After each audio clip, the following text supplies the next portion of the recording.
ಇತ್ತೀಚೆಗೆ ನಗರಗಳಲ್ಲಿ ಭಾರಿ ಟ್ರೆಂಡ್ ಆಗಿರುವ ಮೊಬೈಲ್ ಕ್ಯಾಂಟೀನ್ ಅಥವಾ ಫುಡ್ ಟ್ರಕ್ ನಿಮ್ಮ ಕನಸಿನ ಉದ್ಯಮಕ್ಕೆ ಬಂಡವಾಳವನ್ನು ಹೂಡೋಕೆ ರಾಜ್ಯ ಸರ್ಕಾರವೇ ಮುಂದಾಗಿದೆ. ಬರೋಬ್ಬರಿ 3 ಲಕ್ಷ ರೂಪಾಯಿಗಳ ಉಚಿತ ಸಹಾಯಧನವನ್ನು ನೀಡುವ ಮೂಲಕ ನಿಮ್ಮ ಉದ್ಯಮದ ಕನಸಿಗೆ ರೆಕ್ಕಾಪುಕ್ಕವನ್ನು ನೀಡಲಿದೆ.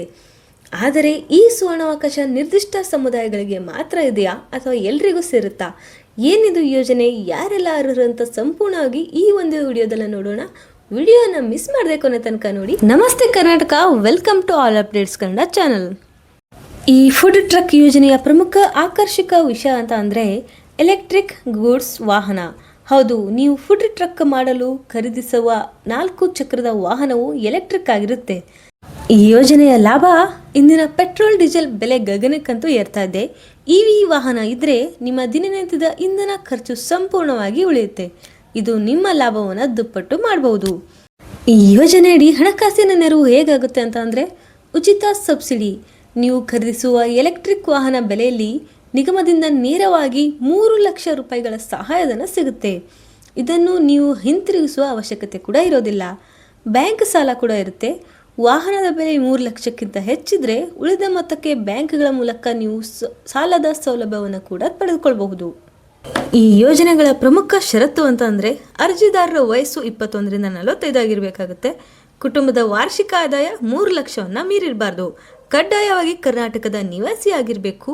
ವಾಹನ ಚಲಾಯಿಸಲು ಡ್ರೈವಿಂಗ್ ಲೈಸೆನ್ಸ್ ಅನ್ನು ಕೂಡ ಹೊಂದಿರಬೇಕಾಗುತ್ತೆ. ಇನ್ನೊಂದು ಮುಖ್ಯವಾದ ಪ್ರಶ್ನೆ ಅಂದರೆ ಯಾರಿಗೆ ಇಲ್ಲಿದೆ ಅದೃಷ್ಟ ಅಂತ. ಈ ಯೋಜನೆಯ ಲಾಭ ಪಡೆಯೋಕೆ ಅರ್ಜಿದಾರರು ಪ್ರಮುಖವಾಗಿ ಈ 2 ಸಮುದಾಯದವರಾಗಿರಬೇಕು. ಒಂದು, ಒಕ್ಕಲಿಗ ಸಮುದಾಯ. ಒಕ್ಕಲಿಗ ರೆಡ್ಡಿ, ಒಕ್ಕಲಿಗ ಗೌಡ, ಇತರೆ ಒಕ್ಕಲಿಗ ಸಮುದಾಯವನ್ನು ಸೇರಿರಬೇಕು. ಅಥವಾ ಎರಡನೇದು ಅಂತ ಅಂದರೆ ವೀರಶೈವ ಲಿಂಗಾಯತ. ವೀರಶೈವ ಲಿಂಗಾಯತದ ಎಲ್ಲ ಜಾತಿ 3rd B ಅವರು ಎಲ್ಲರೂ ಇದರಲ್ಲಿ ಅಪ್ಲಿಕೇಶನನ್ನು ಹಾಕ್ಬೋದು. ವಿಶೇಷ ಸೂಚನೆ ಅಂತ ಅಂದರೆ ಇದು ಕೇವಲ ವಾಹನ ಅಲ್ಲ, ನಿಮ್ಮ ಬದುಕಿನ ಬಂಡಿ ಅಂತಲೇ ಹೇಳ್ಬೋದು. IT ಪಾರ್ಕ್ಗಳು, ಕಾಲೇಜುಗಳು, ಮಾರ್ಕೆಟ್ಗಳಂತಹ ಜನರಿರುವ ಪ್ರದೇಶಗಳಲ್ಲಿ ಸಂಜೆ ವೇಳೆ ಶುಚಿ ಮತ್ತು ರುಚಿಯಾದ ಆಹಾರ ಮಾರಾಟ ಮಾಡಿದರೆ ಸಾಕು. ಎಲ್ಲ ಖರ್ಚು ಕಳೆದರೂ ಕೂಡ ತಿಂಗಳಿಗೆ ಕನಿಷ್ಠ 40ರಿಂದ 50 ಸಾವಿರದವರೆಗೆ ನೀವು ಸುಲಭವಾಗಿ ಗಳಿಸಬಹುದು. ಈ ಯೋಜನೆಗೆ ಅಪ್ಲಿಕೇಶನ್ ಹಾಕೋಕೆ ಡೆಡ್ಲೈನ್ ಕೂಡ ಇದೆ. ಕೂಡಲೇ ನಿಮ್ಮ ದಾಖಲೆಗಳನ್ನು ತೆಗೆದುಕೊಂಡು ನೀವು ಅಪ್ಲಿಕೇಶನನ್ನು ಹಾಕಿ. ನಿಮ್ಮ ಹತ್ತಿರದ ಗ್ರಾಮ1, ಬೆಂಗಳೂರು1, ಕರ್ನಾಟಕ1 ಅಥವಾ ನೇರವಾಗಿ ಸೇವಾ ಸಿಂಧು ಪೋರ್ಟಲ್ನ ಮೂಲಕ ನೀವು ಅರ್ಜಿಯನ್ನು ಸಲ್ಲಿಸಬಹುದು. ಇನ್ನು ಈ ಯೋಜನೆಯ ಡೆಡ್ಲೈನ್ ಅಂತ ಕೇಳಿದ್ರೆ ಒಕ್ಕಲಿಗ ಅಭ್ಯರ್ಥಿಗಳಿಗೆ ಮಾರ್ಚ್ 6, ಲಿಂಗಾಯತ ಅಭ್ಯರ್ಥಿಗಳಿಗೆ ಮಾರ್ಚ್ 8, 2026 ಕೊನೆಯ ದಿನಾಂಕ ಆಗಿದೆ.